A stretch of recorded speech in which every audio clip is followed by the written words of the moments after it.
how do you measure satisfaction? How do you measure contentment? How do you measure joy? Because to me, what I value most in the achievement of success is not the financial aspect. It's how much joy I feel. Now, thank God for me, I've been able to work in two different types of careers and two different types of businesses that are able to earn me money. But the money that I earn is a byproduct of the contentment and the joy that I feel in accomplishing my purpose. And so I think if we can look at our lives based upon the impact that we can have on others, instead of looking at what we gain for ourselves, we can achieve a higher level of contentment, a higher level of joy, a higher level of peace, while also having an impact on the culture around us. When we look at success based on money, money can be taken away.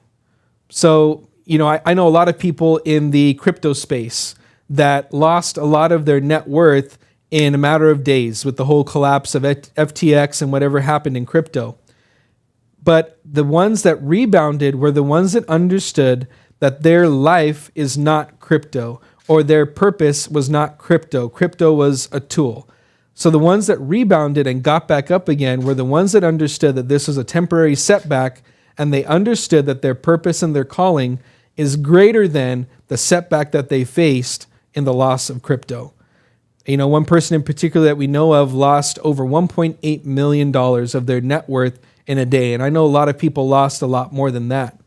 But if we get stuck in the adversity that we face, we will never go after the new things that God has for us. I think a lot of times we rest in the success of our past. A lot of us have had success over the past few years. And what ends up happening is we get comfortable in what we knew before. We get comfortable in the fact that we were successful in something before. And what we do is when we rest on the success of our past, we create the failure of our future because we're not improving. We're not seeking to sharpen our skills or grow or mature. Purpose is something that grows with you. Purpose is not a destination, it's a journey. Purpose is a path that you walk on, and your purpose evolves as you evolve. I'm not the same person that I was 5 years ago. Heck, I'm not even the same person I was last year. I'm evolving and changing as a person, and my purpose is also evolving and changing. And it has to, because the people that I'm called to minister to, the people that I'm called to have an impact on, they're also changing. Understanding what your purpose is in life will make sure and ensure that you have the highest level of contentment. Now, a lot of what we see on Instagram and everything that is advertised nowadays is an attention grab to really kind of suck you into the ideology that your life's worth is based upon likes, followers, and money. But if you have God at the center of that formula, at the center of your life, you will understand that true contentment comes from achieving God's goal for your life. Because when you achieve God's goal for your life, or that is your pursuit, God gives you his peace and his joy to cover you at all times. And I'm so thankful to God that he has given me his peace to contain me and to preserve me during difficult times.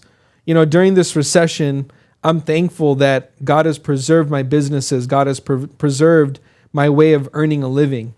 And God has allowed me to continue to live the life that I have.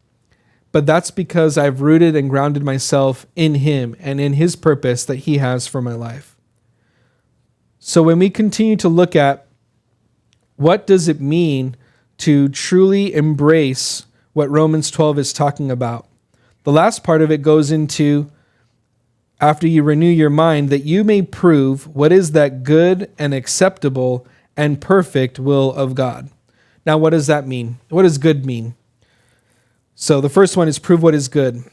Good in this scripture means what is morally okay, what is morally acceptable, what is commonly held as good characteristics. Now, you go to the second level, which is the acceptable level. That's where you go even one level up. So I would kind of frame the example like this. Let's just say that you're giving to a charity. That's box one. That's a good thing to do. You're giving to a charity. Now you go to the next level. What is acceptable? Well, now you're giving to a charity that helps children. Awesome. So now you're going into a further definition of good and acceptable.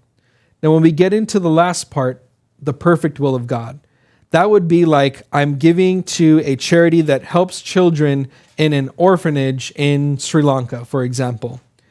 You're narrowing down and you're being very specific on what God's will is in your life. So if we get stuck on just what is good, we never help or we never solve the problem of where God's perfect will wants us to be. You know, when Jonah was dispatched to go minister to the Ninevites, he disobeyed God. And as a result, he got swallowed by a whale. And obviously, you know the end of the story. He ends up going at the end and ministering to the Ninevites. Why is that? Why did God waste his time on Jonah? That's because in life, God has no other option but you. You are the one that God sent into this world to accomplish the purpose, plan, and mission that he has for your life. You are the one that's supposed to prove what is the good and acceptable and perfect will of God. God put that in your life. God does not have a plan B for you. You are it. God's plan starts and ends with you. So if you don't accomplish the purpose that God has for your life, that purpose doesn't get accomplished. Now, God said in his word that his word will not return to him void, but will accomplish what he decrees.